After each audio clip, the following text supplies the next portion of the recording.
What's up mga ka-Please Hunters? So today, it's another Sunday Fun Day. So pupunta kami sa isang pasyalan beyond Baguio City. At ito ay isa sa mga lugar na gustong puntahan ni Scarlett. Saan nga ba to? Sa Strawberry Farm!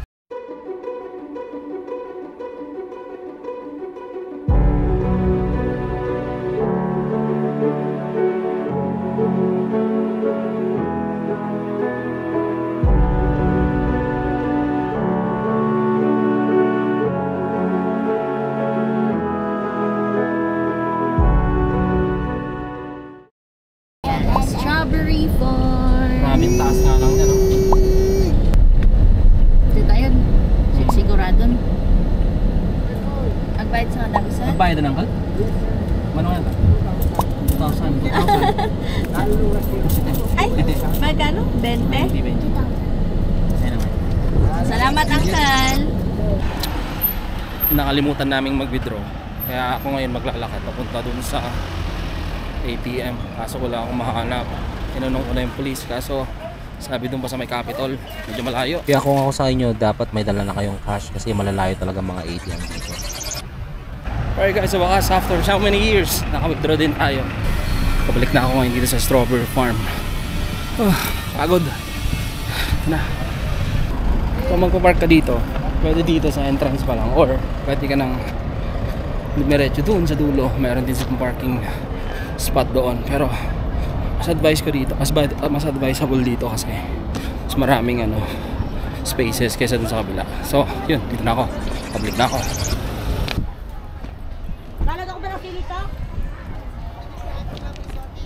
So on the search na tayo para hanapin yung malaking strawberry. Nasaan na ba yun?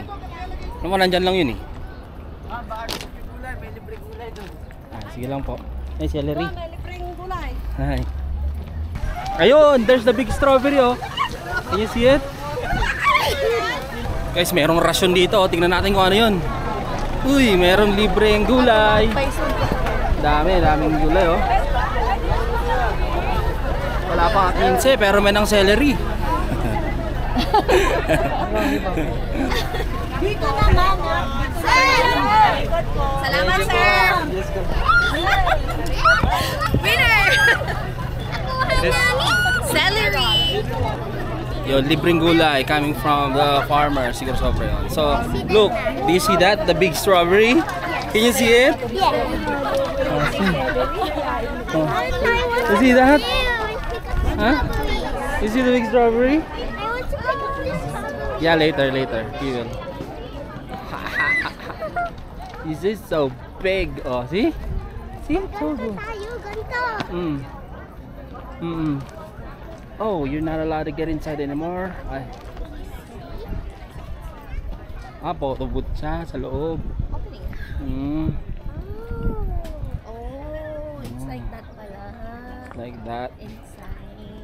Native costume. So kung gusto mong magpa-picture with a native costume, 50 pesos each. Dito sa likod yung tangkay, oh.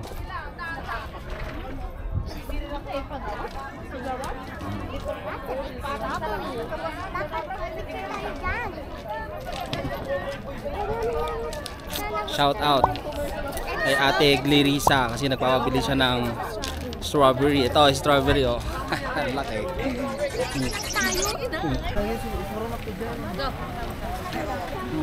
Ang gulay dito, ang daming gulay.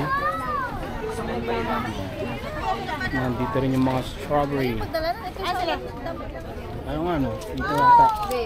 Oo. No entrance fee, no eating, no littering, no pets allowed. Uy, no pets allowed. Ay. Hindi siya pet. Ay, hindi siya pet. Tao siya. Tao siya. Joke lang.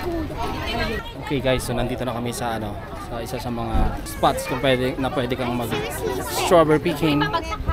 Mag-login na dun, oh. Tapos magbayad na rin. Agpila ka kayo. So bali ang price ng kanilang strawberry picking, group picking na yun is 780 pesos per kilo. Per kilo. So pag sa isang group naka 1 kilo kayo, 780 pesos yun. Picking na? Picking. After picking na po yung bayad, ma? Lopez? Siya na po ang mag-a-assist sa inyo. Nandun na din po yung basket.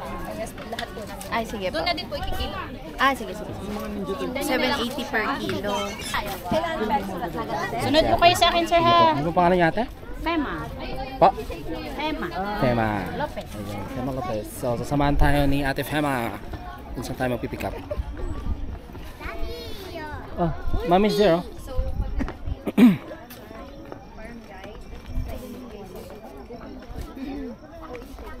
Mga ilang basket kaya aabutin ng 1 kilo ate? Isang basket, sir, basket level, approximately 1 kilo. Approximately 1 kilo na yan. So pag sinabing strawberry, hindi naman talaga dapat Baguio. La Trinidad Benguet eh. Oo, No? La Trinidad. Ate, yung pangbaryan niya. Ay, ikaw pala nabigyan sa akin. Big beaches Uy. po tayo. Strawberry tubig ka na niya. Ano po, sir, ma'am? Meron din pala strawberry tubig na ngayon. May strawberry ice cream, strawberry tubig. Ano pang strawberry? Baka pati yung ano, no? Buko juice, strawberry flavor. Daddy, sabi ko, na tayo, this Yeah, dito manang per guide deck. Per black, per one. Kasi sarili yung farm ate. Tanong solo mat lang di pick up. Okay, so nandito na tayo. Excited ka na ba kasi? Excited na? Ha? kasi nagbubuts ako. Nakaboots ka? Oo nga, no? Uy, may sili din, no? Oh, bell pepper. Excited na yung baby. Ayan. Tunog lang daw niyan na. Mm-mm. Water pump. Okay, get it na. Oh, get it. Kastoy yung ay lang tani, dede dumakot at dede unod.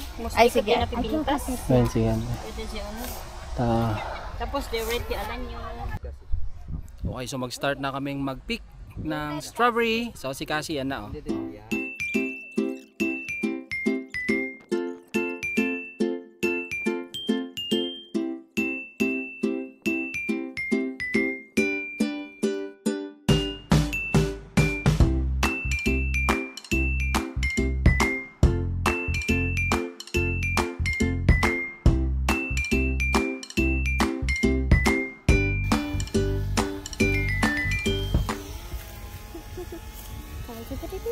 I'm gonna hold it lalag, tapos cut ka.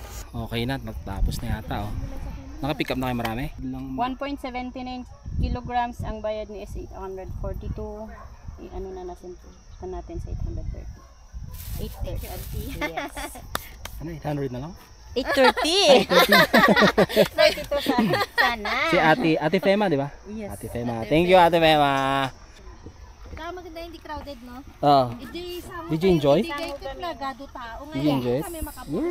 Let's go to the I didn't vacation see you next. have a picture.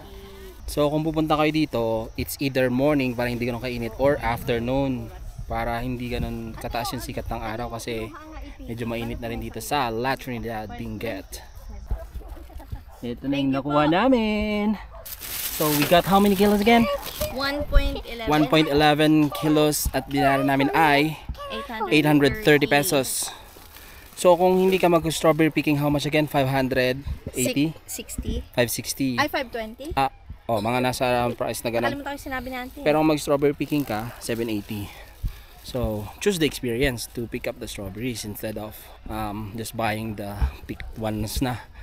Tapos, ikaw rin pipili ng mga strawberry na mga i-pick mo. So, much better. What can you say about this place? It's like the better place where you have to pick up strawberries.